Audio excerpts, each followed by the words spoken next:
le match est en cours. On vous souhaite un bon match. Ça fait tellement drôle de décrire la même équipe. Je vais vous dire, j'ai pas vécu ça souvent. Pas difficile d'être plus visible que la plupart des autres en deuxième période. Ils ont amené leur identité. C'est un... Oh! Voilà le premier but.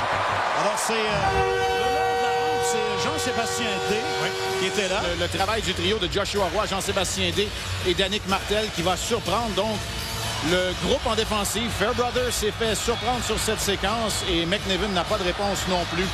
Mais c'est un joueur qui voit un brillant avenir et que ce soit cet été dans son entraînement en classe ou lors du camp des recrues, il a très bien fait, Pierre. Il avait perdu ses repères, a retrouvé sa recette gagnante et ce jeu-là l'a amené jusque dans les nationales. Quand même, hein? Bon, voilà une belle passe de Belzile qui revient devant le filet, la feinte et finalement Jake Allen s'est dressé avec sa forte taille. Là. Il couvre beaucoup d'espace, on le sait. On s'entend là parce que ceux de 18 et 19 ans vont percer la Ligue nationale très tôt, mais pour les autres, comme Caden Goulet, c'est là où je veux le voir évoluer cette saison, Pierre. Et comme on dit, on est dans l'auto-cuiseur, hein, Bruno, quand on porte les couleurs du Canada. Oui. Et puis il y avait Jesse Ulonen qui était tout près. On voit la réaction. Jonathan Drouin et belle réaction. Voilà, tu l'avais prévu, Marc.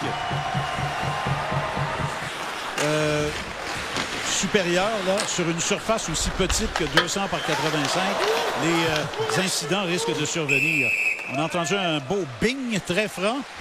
Regardez à la droite de l'écran la mise en échec, alors qu'Harvey Pinard veut éviter Fairbrother. Celui-ci le frappe directement. Ça, c'est jamais beau à voir. Pezzetta qui remet à Goulet. Oh, il y avait un filet ouvert. Quelle occasion ratée. Et voilà par Ulonen. Et ensuite le tir qui rate la cible. Michak a bien failli en profiter. Ah bon. Perrault a donc joué à droite de Bourque et on évolue à 11 attaquants chez les Blancs. Bon, alors donc une rayure de dernière minute. La rondelle, je pense, a dévié là sur la barre horizontale. Difficile d'enlever la rondelle. Il y a cet élément-là qui peut amener de la patience dans son jeu parce qu'il peut protéger, garder cette rondelle. Et là, bonne nouvelle, Harvey Pinard est de retour. Mais on essaie d'amener ces gars-là à être constants. Rappelle-toi ce qu'Antoine Roussel t'avait confié, Pierre. Il avait dit qu'il le savait lorsque Romanov était sur la patinoire. Alors évidemment, et Romanov, là, c'en est un dans ce camp d'entraînement que je veux voir sur la glace le plus souvent possible.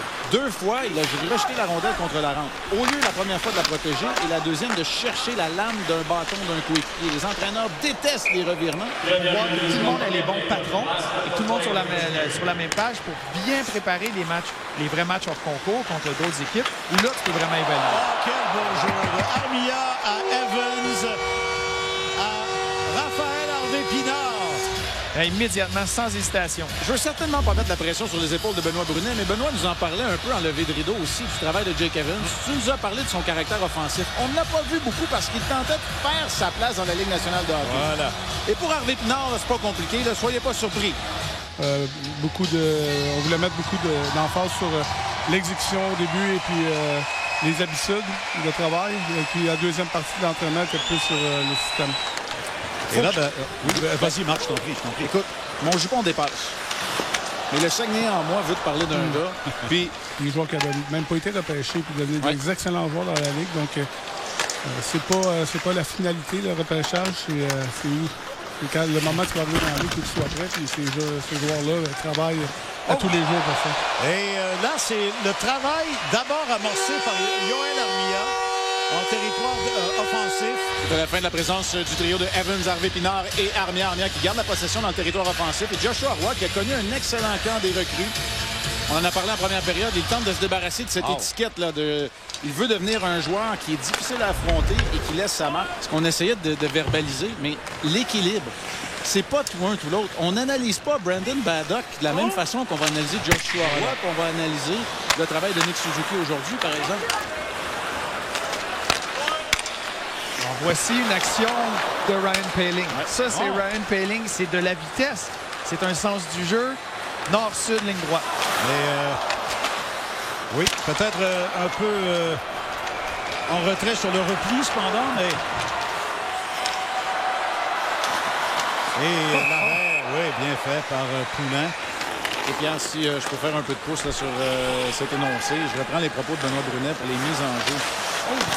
Ah, ben là, voilà 2 beaux arrêts là, de Caden Primo, le deuxième en particulier. Oui, pas commode là sur le retour de lancer. Et Armia travaille bien en zone offensive en deuxième période. Vraiment. Oh, regarde encore. C'est lui qui a fait tout le jeu.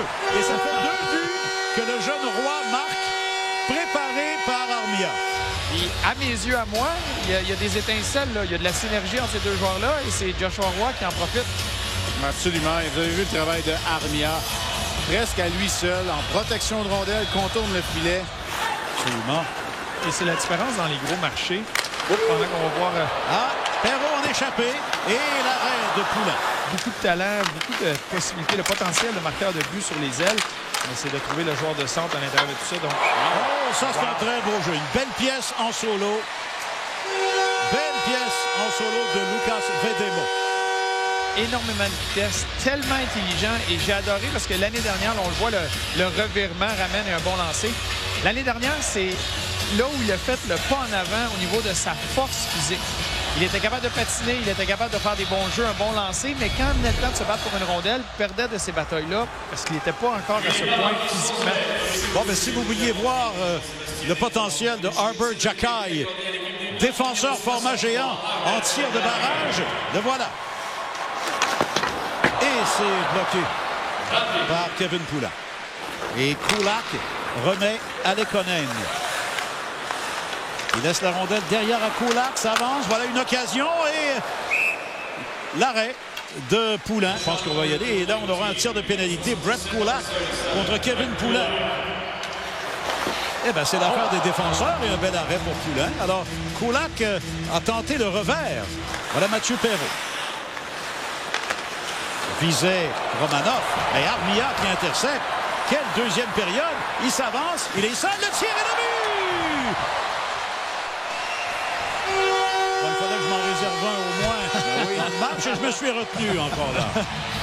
Faut pas analyser ça au premier degré quand c'est un vétéran qui a son poste assuré, mais ça demeure que ce qu'il est en mesure de faire, il n'y a pas beaucoup de joueurs qui ont les mêmes atouts, les mêmes caractéristiques que Yoel Armia. Cette combinaison de gabarit et d'habileté franche. Avec ce qu'il crée lui-même comme situation.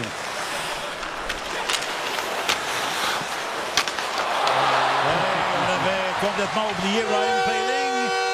Alors Poehling se démarque également. Et moi, là, je vais amener ça peut-être une étape plus loin. Il y a la vitesse de Poehling, mais il y a le rythme avec lequel il accepte de jouer. Et là, il joue au rythme de la Ligue nationale de hockey. C'est ça la différence pour moi dans Poehling. Parce que t'as beau patiner, là, même quand tu connais pas un bon match, Poehling, il patine vite. On aura une contre-attaque des Rouges. Contre-attaque à 3 joueurs, une passe vers Roy. Et le tir! Touché, il touche le poteau, c'est Martel.